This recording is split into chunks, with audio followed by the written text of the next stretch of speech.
അതിന്റെ ഭാഗമായി നിരോധിക്കപ്പെട്ടവരാണ് നിങ്ങൾ. ഇന്ത്യയുടെ രൂപീകരണത്തിലോ ഇന്ത്യൻ സ്വാതന്ത്ര്യ സമരത്തിലോ നിങ്ങൾക്ക് പങ്കില്ല. അദ്ദേഹം ഇപ്പോഴും ഈ വാട്സ്ആപ്പ് യൂണിവേഴ്സിറ്റിയുടെ നിലവാരത്തിൽ നിന്നും ഉയരാത്തത് വളരെ വിഷമകരമാണെന്ന് എനിക്ക് അദ്ദേഹത്തോട് പറയാനുള്ളത്. താങ്കൾ ഇത്തരം അമർചിത്രകഥാ കഥകളുമായി താങ്കൾ പറയുന്നതുകൊണ്ട് എനിക്ക് അതിനകത്ത് ഒന്നും പറയാനില്ല. അങ്ങ് പറയുന്നുണ്ടായിരുന്നു ഈ സംസ്ഥാന സർക്കാരിനാണല്ലോ അങ്ങ് റോൾ VC-മാരുടെ കാര്യത്തിൽ. എന്താ ചെയ്തത് നിങ്ങൾ? താങ്കൾക്ക് ഇവന്മാരുടെ കയ്യിൽ നിന്ന് ഞാൻ വാങ്ങിക്കും. ഗ്രഹണി ആസ്മയൊക്കെ ഉള്ള പിള്ളേര് പതിവായിരിക്കുന്നതിലും 10 അടി തള്ളിയിരുന്നോണം പൊട്ടിപ്പാറുന്ന അടിയാ നടക്കാൻ പോകുന്നത്. കാരണം നിങ്ങളൊരു സംഘപരിവാറുകാരനാണ്, RSSകാരനാണ്. കാരണം എന്താ, മര്യാദയും ജനാധിപത്യവും ഒന്നും നിങ്ങളെ സംബന്ധിച്ചിടത്തോളം ഒരു വലിയ വിഷയമേ അല്ല. രാജ്യത്തിന്റെ ഭരണഘടന നിങ്ങൾക്കൊരു വിഷയമേ അല്ല. RSSന്റെ ഗ്രാൻഡ് ഡിസൈൻ ഇന്ത്യയിൽ നടപ്പിലാക്കണം. എന്താണ് ആ ഗ്രാൻഡ് ഡിസൈൻ? ആ ഗ്രാൻഡ് ഡിസൈൻ ഇന്ത്യയിലെ സർവകലാശാലകളിൽ RSS മൂല്യങ്ങളും RSSന്റെ ഹിന്ദുത്വ ബോധവും മറ്റൊരു മനുഷ്യനെ വെറുക്കാനുള്ള ഹിന്ദുത്വ ബോധവും പറഞ്ഞു പഠിപ്പിക്കണം. നിങ്ങളുടെ വിചാരധാരയിൽ പറഞ്ഞതുപോലെ ബഞ്ച് ഓഫ് തോട്ട്സ് അതൊക്കെ തള്ളിക്കളയുന്നുണ്ടോ അങ്ങ്? അത് കലക്കി. എത്ര കാലമായി സഖാവേ നമ്മളൊരു കുത്തിത്തിരിപ്പുണ്ടാക്കിയിട്ട് രോമാഞ്ചം കണ്ട അടിപൊളി. അങ്ങ് ഇവിടെ പറഞ്ഞല്ലോ എന്താണ് ഇന്ത്യയിലെ മുസ്ലിങ്ങൾക്ക് പ്രശ്നമെന്ന്.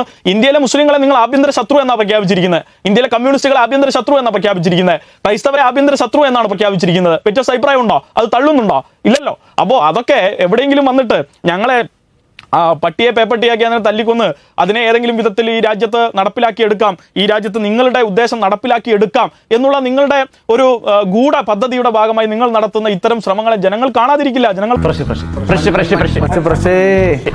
കാണുന്നുണ്ട്. ഇപ്പോൾ ഗാന്ധിജിയെ കൊലപ്പെടുത്തിയ അതില് പ്രതി ചേർക്കപ്പെട്ട അതിന്റെ എല്ലാ ഗൂഢാലോചനയുടെയും ഭാഗമായിട്ടുള്ള ഒരു രാഷ്ട്രീയ സംഘമാണ് നിങ്ങൾ. അതിന്റെ ഭാഗമായി നിരോധിക്കപ്പെട്ടവരാണ് നിങ്ങൾ. ഇന്ത്യയുടെ രൂപീകരണത്തിലോ ഇന്ത്യൻ സ്വാതന്ത്ര്യ സമരത്തിലോ നിങ്ങൾക്ക് പങ്കില്ല. ആഞ്ജനേയ സ്വാമി ആ ഇന്ത്യ വിരുദ്ധമായിട്ടുള്ള ഒരു ബോധ്യത്തെ ഉയർത്തിപ്പിടിച്ച് കഴിഞ്ഞ 100 വർഷം നിങ്ങൾ പ്രവർത്തിച്ചു. ആ 100 വർഷത്തിൽ നിങ്ങളുടെ മേന്മ എന്താ?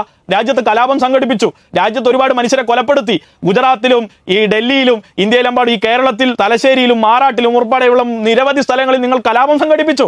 ഈ പറഞ്ഞ ബാബരി മസ്ജിദിന്റെ മിനാരങ്ങൾ തച്ചു തകർത്ത പകലുകളിൽ ഇന്ത്യയിലെമ്പാടും മനുഷ്യരെ കൊന്നൊടുക്കി. ഇങ്ങനെയൊക്കെയല്ലേ നിങ്ങൾ അധികാരത്തിൽ വന്നത്? അല്ലാതെ നിങ്ങൾ വേറെന്താ ചെയ്തിട്ടുള്ളത്? നിങ്ങൾക്ക് എന്താണ് ഇന്ത്യൻ രാഷ്ട്രീയ പശ്ചാത്തലത്തിൽ നിങ്ങൾ നടത്തിയിട്ടുള്ള ജനകീയ സമരം എന്താണ്? ഒരു ജനകീയ ഇടപെടൽ എന്താണ്?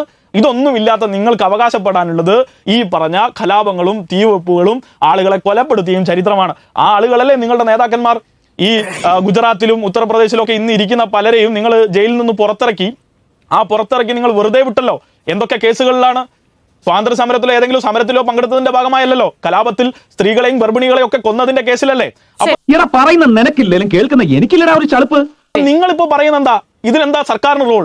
അത് കേട്ടിട്ട് കേരളത്തിന് മിണ്ടാതിരിക്കാൻ കഴിയില്ല. സർക്കാരിനാണ് റോൾ. കേരളത്തിലെ തെരഞ്ഞെടുക്കപ്പെട്ട സർക്കാരിനാണ് റോൾ. ആ സർക്കാരിന്റെ റോളിനെ അടിച്ചു മാറ്റുന്ന പ്രവർത്തനം നിങ്ങൾ നടത്തുന്നു. നീ ഇത്രയും ഭയങ്കരനായ വിവരം ഞാൻ അറിഞ്ഞില്ല.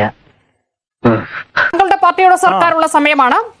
അന്ന് ശിക്ഷാ സംസ്കൃതി ഉത്ഥാന്യാസിന്റെ ഭാഗമായിട്ട് കൊച്ചിയിൽ നടന്നൊരു ജ്ഞാനസഭ. അന്ന് മോഹൻ ഭാഗവത് പങ്കെടുത്തു.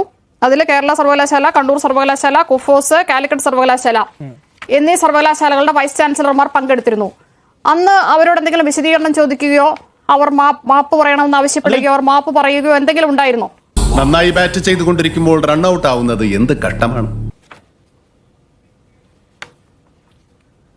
ഈ മാപ്പ് പറച്ചിലല്ലോ. നിങ്ങൾക്ക് എവിടെ നിന്നാണ് ഈ മാപ്പ് പറച്ചിൽ കിട്ടിയത്? മാപ്പ് പറച്ചില്ലല്ലോ. ഈ നയവും നിലപാടും എപ്പോഴത്തേക്കും അവസാനിപ്പിക്കണം എന്നുള്ളതാണല്ലോ ഇവരാവശ്യപ്പെട്ടിട്ടുണ്ടാവും. ഞങ്ങൾ അന്ന് പറയട്ടെ, ഞാൻ ഉത്തരം പറയട്ടെ. അല്ലോ ഞാൻ പറയട്ടെ, എന്താ വിമർശനം? പറഞ്ഞോട്ടെ, ഉത്തരം പറയാൻ പറ്റുമോ? അന്നത്തെ മുഖ്യമന്ത്രി പിണറായി വിജയൻ എങ്ങനെയായിരുന്നു അദ്ദേഹം എങ്ങനെയായിരുന്നു പ്രതികരിച്ചത്? ആ വാർത്താക്കുറിപ്പോ ഫേസ്ബുക്ക് പോസ്റ്റോ ഉണ്ടെങ്കിൽ അതുകൂടി ഒന്ന് പറയാമെങ്കിൽ അതുകൂടി ചേർത്ത് ഞാൻ ജിൻഡോയോട് ചോദിക്കാം.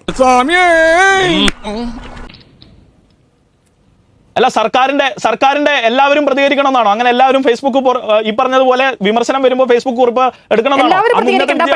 അത്രയും ഗൗരവമായി നിങ്ങൾ കാണുന്ന വിഷയമാണെങ്കിൽ മുഖ്യമന്ത്രി പ്രതികരിക്കണം.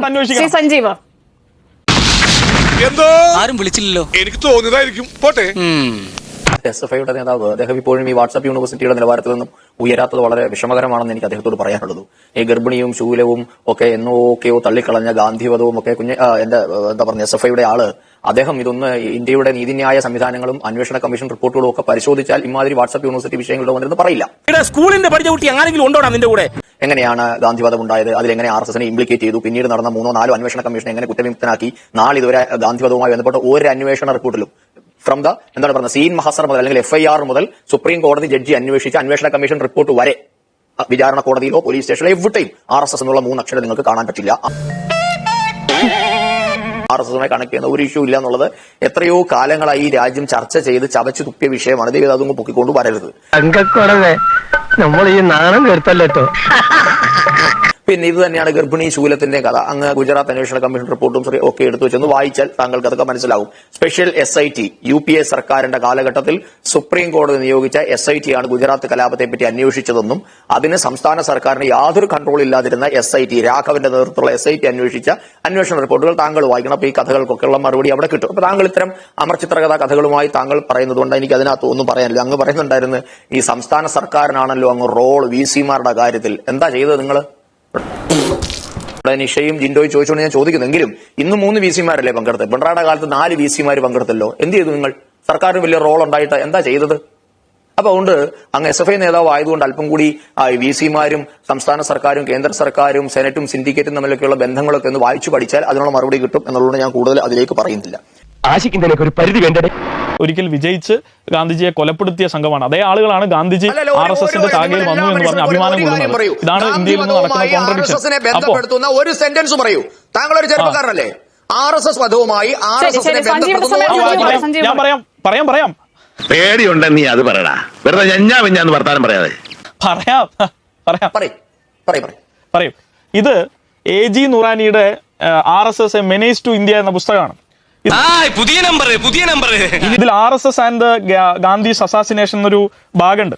അതില് ജസ്റ്റിസ് കപൂറിന്റെ ഫൈൻഡിങ്സ് ഒരു ഭാഗത്തിൽ ഇങ്ങനെ പറയുന്നുണ്ട്. അദ്ദേഹത്തിന്റെ ഫൈൻഡിങ്സ് ആണ്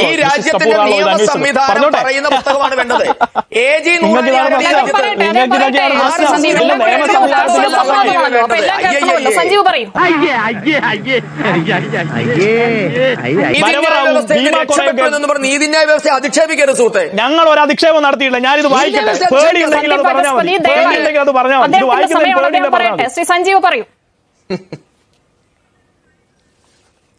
അത് ഞങ്ങളുടെ സൗകര്യം. അയക്കോ. ഞാൻ ഇവിടെ വായിക്കാം. Justice Kapoor's findings, however, are all too clear. After listing the information about the Nagarwala, he concluded all these factors. ഒരു ഈ ക്രൈം റിപ്പോർട്ടിനെ കുറിച്ച് പറയുകയാണ്, ഗാന്ധിജിയുടെ കൊലപാതകത്തെ കുറിച്ച്.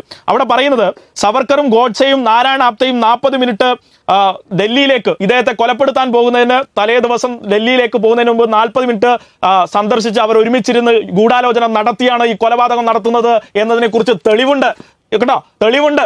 പല ഈ പറഞ്ഞ സവർക്കർ ഇതിൽ നിന്ന് രക്ഷപ്പെട്ടത് തന്നെ അദ്ദേഹം മരണപ്പെട്ടത് കൊണ്ടാണ്. നീ ഇതൊന്നും എന്നെ കാണിച്ചിട്ട് ഒരു കാര്യമില്ല. അതെല്ലാവർക്കും അറിയാം. അതുകൊണ്ട് കൂടുതലൊന്നും പറയണ്ട കേട്ടോ. കൂടുതലൊന്നും പറയണ്ട. അതെല്ലാവർക്കും അറിയാം. അതാണ് പ്രശ്നം. നിങ്ങൾ RSS മെമ്പറാണോ? പക്ഷെ നിങ്ങൾ RSS അല്ലേ? നിങ്ങൾക്ക് RSS മെമ്പർഷിപ്പ് ഉണ്ടോ? മെമ്പർഷിപ്പ് ഇല്ലാതെ രാജ്യത്ത് ഗൂഢമായി പ്രവർത്തിക്കുന്ന രഹസ്യ സംഘടനയാണ് RSS. RSS ആണോ? അങ്ങ് RSS ആണോ? എന്റെ ചോദ്യം ക്ലിയർ ആണ്. ഉത്തരവുണ്ടോ? RSS ആണോ? RSS ആണോ? ധൈര്യം പറയൂ. നിങ്ങൾ RSS കുറിച്ച് ക്ലാസ് എടുത്തല്ലോ. RSS ആണോ? RSS ആണോ അല്ലയോ പറ. ഇത്തരം ചോദ്യങ്ങൾ പിന്നെ ഞാൻ RSS അല്ലാതെ ഓക്കെ. അപ്പൊ അതുപോലെ മെമ്പർഷിപ്പ് പോലും അങ്ങയുടെ കയ്യിലില്ല. താങ്കൾക്ക് ഭരണഘടന പറഞ്ഞല്ലോ. താങ്കൾ പഠിച്ചിട്ട് വരൂ. താങ്കൾ പഠിച്ചിട്ട് വരൂ. RSSന് ഭരണഘടന ഉണ്ടല്ലോ. RSSനുണ്ടോ? എന്നാൽ അത് പബ്ലിഷ് ചെയ്യൂ. എന്നാ പബ്ലിഷ് ചെയ്യും. ഞങ്ങൾ അന്വേഷിച്ചിട്ട് എവിടെ കാണുന്നില്ല. ഞങ്ങൾ അന്വേഷിച്ച് എവിടെ കാണുന്നില്ല. ഞങ്ങൾ അന്വേഷിച്ച് നിങ്ങളുടെ കുഴപ്പമാണ്. ഞങ്ങൾ അന്വേഷിച്ച് എവിടെയും കാണുന്നില്ല. അതുകൊണ്ടാണ് ചോദിച്ചത്. ഈ ലോകത്തിലില്ല അല്ലേ? അപ്പൊ ഇവിടെ എവിടെ നല്ല ലോജിക്കാണ്. കണ്ടിട്ടില്ല, കാണാത്തത് നമ്മൾ വിശ്വസിക്കൂല. ദുബായ് കണ്ടിട്ടില്ല. അപ്പൊ ദുബായ് ഇല്ലേ? ഞങ്ങൾ അങ്ങ് ഇറങ്ങട്ടെ. ആയിക്കോട്ടെ, സന്തോഷായി.